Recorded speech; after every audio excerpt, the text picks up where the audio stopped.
Tahun 1947. Dunia menyaksikan lahirnya dua negara dari rahim yang sama, namun dengan luka yang begitu dalam. India dan Pakistan, terpisah oleh keyakinan, sejarah, dan darah.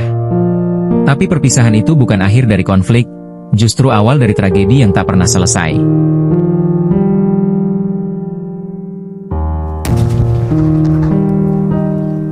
Saat Inggris angkat kaki dari India, mereka meninggalkan garis buatan bernama Radcliffe Line, sebuah garis pemisah yang ditarik dalam waktu 5 minggu, oleh seorang pria yang bahkan belum pernah ke India sebelumnya. Akibatnya, lebih dari 14 juta jiwa mengungsi, berpindah negara hanya karena agama. Dan dalam kekacauan itu, antara 200.000 hingga 2 juta orang tewas dalam kekerasan komunal terbesar dalam sejarah modern. Luka itu menjadi fondasi dari hubungan India dan Pakistan. Bukan fondasi damai, melainkan dendam, kehilangan, dan ketakutan.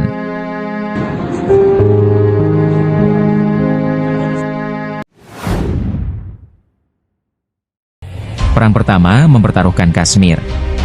Tak butuh waktu lama, hanya beberapa bulan setelah kemerdekaan, perang pertama pecah. Oktober 1947.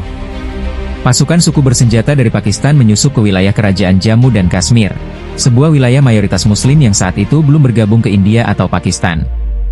Maharaja Kashmir meminta bantuan militer India, dan sebagai gantinya, ia menandatangani instrumen aksesi.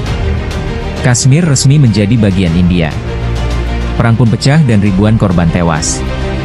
PBB turun tangan dan gencatan senjata diumumkan pada 1 Januari 1949.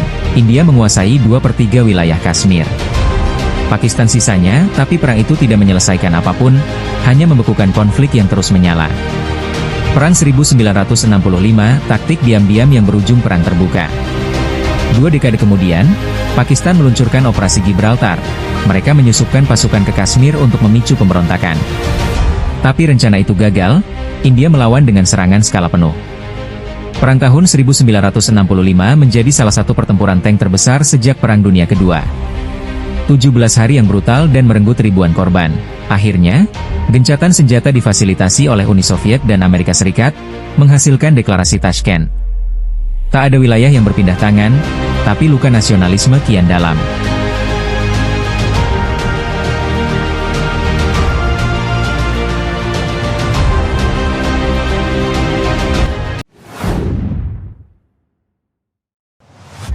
Perang 1971, kelahiran Bangladesh.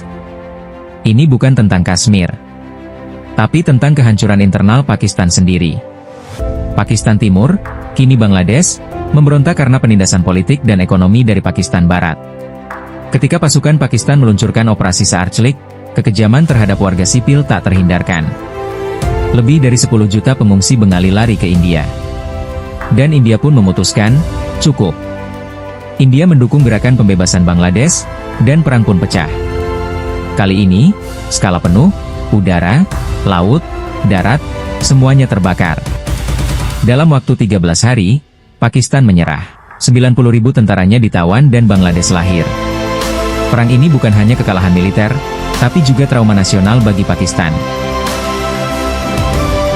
Tahun 1999. Di tengah musim dingin, pasukan Pakistan diam-diam menduduki puncak-puncak di wilayah Kargil, India. Operasi rahasia itu terbongkar. India meluncurkan serangan balik besar-besaran. Kargil menjadi ajang pertempuran di ketinggian ekstrim. Darah membeku di salju. Lebih dari 4.000 pasukan Pakistan tewas menurut pengakuan Nawaz Sharif, sebuah kekalahan telak yang sempat ditolak pemerintah Pakistan. Namun perang ini lebih dari sekedar pertempuran, karena keduanya sudah punya senjata nuklir. Setelah Kargil, India dan Pakistan jarang berperang terbuka. Tapi perang tidak berhenti. Pakistan dituduh mendanai militan di Kashmir. Serangan demi serangan mengguncang India, termasuk serangan Mumbai 2008 yang menewaskan 175 orang. India menuduh kelompok Lashkar-e-Taiba, berbasis di Pakistan. Sementara itu, Pakistan juga merasa diserang. Di Balochistan, kelompok separatis terus melakukan pemberontakan. Pakistan menyalahkan India, terutama setelah penangkapan Kulbhushan Jadhav, yang mereka sebut sebagai agen RAW, Badan Intelijen India. Bahkan di Afghanistan, keduanya bersaing memperebutkan pengaruh. Perang ini tak punya garis depan, hanya korban yang tak terlihat.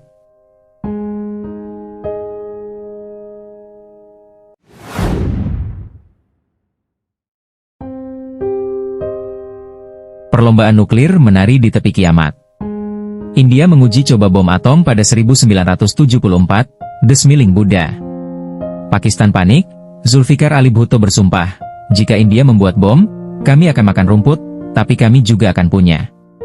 Pada 1998, India mengguncang dunia dengan 5 uji coba nuklir dalam Operasi Shakti.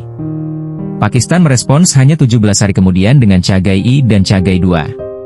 Kini, dua negara ini sama-sama memiliki senjata nuklir, tapi kebijakan mereka berbeda. Sebuah studi tahun 2022 menyatakan, jika keduanya saling serang dengan nuklir, lebih dari 2 miliar orang di dunia bisa mati karena musim dingin nuklir dan kelaparan. Perang mereka bukan lagi urusan dua negara, tetapi ancaman bagi seluruh umat manusia. Telah lebih dari 75 tahun sejak pemisahan, tapi luka itu belum sembuh.